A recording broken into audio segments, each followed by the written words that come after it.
Hola chicos, ¿qué tal? Bienvenidos a un nuevo video en el curso de historia, un video tutorial que se elabora con la finalidad de hacer un repaso de la última parte del tema que hemos trabajado en el trimestre número 3, que está relacionado con el proceso de independencia.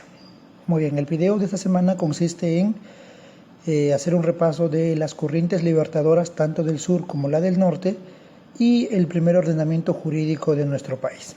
Entonces empecemos con la corriente libertadora del sur. Recordemos que fue liderado por José de San Martín. Su objetivo era consolidar la independencia de Argentina para eliminar el poder realista que predominaba en nuestro territorio. Para ello, sobre la base de los granaderos a caballos en Mendoza, organiza un ejército libertador que recibe el nombre del Ejército de los Andes. Su ruta planteada fue ya no insistir por el Alto Perú, sino en todo caso cruzar los Andes e independizar Chile y luego ingresar a nuestro país a través o por medio del mar. Independencia de Chile. Ingresó cruzando los Andes, lo que es Anchón, Piuquines, Uspallata, el Cañón de los Patos, etc.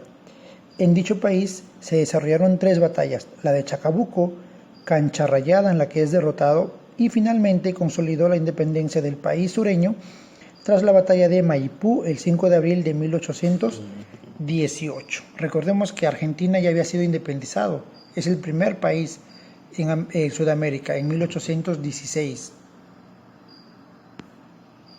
Marcha al Perú. Una vez que independiza Chile, se firma el Acta de Rancagua, con la cual los principales comerciantes y personajes de Chile participan y van a invertir en la campaña para la independencia de nuestro país. Es así que se contrató los servicios de Tomás Cochrane, un marino inglés, para dirigir la escuadra marítima, haciendo 2 viajes al Perú y asimismo con el objetivo de buscar un lugar de desembarco y enterarse de toda la revolución que se estaba acrecentando en el territorio nacional.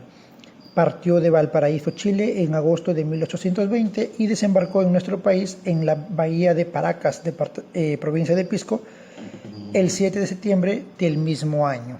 Una vez que está en nuestro país, ¿qué va a suceder? Recordemos, se realiza la conferencia de Miraflores entre los representantes del entonces virrey Joaquín de la Pezuela y el libertador José de San Martín. Asimismo, la expedición de Juan Álvarez de Arenales hacia la Sierra Central y posteriormente se dirige hacia el sur con la ayuda de las montoneras, derrota al general Diego de Orelle en Cerro de Pasco y asimismo San Martín dio el primer grito de independencia en Huaura, al sur de Lima. Tenemos su segundo cuartel. El primer cuartel fue en Pisco, luego lo traslada a Huaura. Determinó trasladar el cuartel al norte de Lima. Huaura fue el lugar escogido específicamente, ¿no? Bueno, es al norte de Lima. El motín de Asnapuquio, el virrey La Pezuela es obligado a dejar el cargo y toma el poder como nuevo virrey José de la Serna, quien intenta negociar con San Martín en la hacienda de Punchauca, pero fracasa, ¿no? La ocupación de Lima. San Martín ingresa a nuestro país a la capital el 9 de julio. 6 días después se celebra un cabildo abierto donde acuerdan la proclamación de la independencia, que sería el 28 de julio, y el acta fue redactada por Manuel Pérez de Tudela. ¿Qué más hemos visto? El protectorado de San Martín. El 3 de agosto de 1821 asume él el mando político y militar de nuestro territorio bajo el título de protector. El 8 de octubre de 1821 se expidió el estatuto provisorio con el cual gobierna el país. El objetivo o el proyecto político de San Martín, recordemos, fue establecer una monarquía constitucional. Creó él los 3 ministerios de Relaciones Exteriores, de Guerra y Marina y de Hacienda. Dio la libertad de vientres, creó la Orden del Sol, abolió la mita y los servicios personales y estableció las escuelas normales con su director Diego Thompson. Tenemos además que promulgó el Reglamento de Comercio, creó la Biblioteca Nacional con su primer director Mariano José de Arce, suprimió las aduanas terrestres, convocó al primer Congreso Constituyente que lo formó antes de su salida de nuestro país, envió en todo caso, conformó la Comisión Real a cargo de Juan del Río y Diego Pairosien en búsqueda de un príncipe europeo que gobierne el Perú, y aprobó el himno nacional con la letra de José de la Torre Ugarte, música de Bernardo Alcedo y entonado por primera vez por Rosa Merino en septiembre de 1821. ¿Qué más vimos después? La entrevista de Guayaquil. San Martín se entrevista con Simón Bolívar entre los días 26 y 27 de julio de 1822. Se acordaron 3 puntos: la situación de Guayaquil, si pasaba a pertenecer al territorio peruano o se quedaba como parte de la Gran Colombia; la ayuda militar de Bolívar para consolidar la independencia del país, expulsando a los españoles que aún se resistían, sobre todo en la Sierra Central y Sierra Sur del país; y la forma de gobierno, que es un punto en el cual no se ponen de acuerdo. Y finalmente, ante el fracaso de ellos, San Martín abandona el país, no sin antes inaugurar el primer Congreso Constituyente del país. Recordemos, fue presidido ¿por quién? Por José Faustino Sánchez Carrión, reemplazado por Francisco Xavier de Luna Pizarro. Este Congreso Constituyente posteriormente formó una junta gubernativa liderada por José de la Mar, y posteriormente se promulga la primera constitución política de nuestro país, la de 1823, por el entonces nombrado presidente José Bernardo de Tagle. ¿Qué más vimos? La junta gubernativa. A la partida de San Martín, el Congreso, ¿qué hizo? Conformó una junta de gobierno para evitar algún aprovechamiento de poder. Y esta estuvo compuesta por José de la Mar como presidente, Manuel Salazar Baquijano y Felipe Antonio de Alvarado. Esta junta gubernativa lleva a cabo la primera expedición a puertos intermedios contra las fuerzas realistas españolas que estaban en el sur del Perú, pero son derrotados en la batalla de Torata y Moquegua en enero de 1823. Ante el fracaso de la primera campaña a puertos intermedios, se realizó en todo caso el motín de Balconcillo. Esto se dio, como ya lo he mencionado, ante el fracaso de la Junta de Gobierno, que comandó la primera expedición a puertos intermedios. Con el motín de Balconcillo se nombra como primer presidente del Perú por golpe de Estado a José de la Riva Agüero, por eso decimos el presidente de facto del país. ¿Qué hizo José de la Riva Agüero estando en el poder? Él primero se le nombró mariscal en marzo del 23 de 1800. Se abocó a poner orden, en especial en la fuerza naval, y buscar empréstitos para solventar los gastos del Estado peruano. Creó la escuadra peruana al mando del inglés Martin Guise. Consiguió un préstamo externo del Perú a Inglaterra. Organizó la segunda campaña o expedición a puertos intermedios al mando de Andrés de Santa Cruz, pero también sufre un traspié a pesar de haber triunfado inicialmente en Cepita. Es durante la ocupación realista de Lima, que los españoles toman Lima, que el Congreso aprovecha las circunstancias y se refugia en todo caso en el Real Felipe, y posteriormente nombran a Bernardo de Tagle como presidente.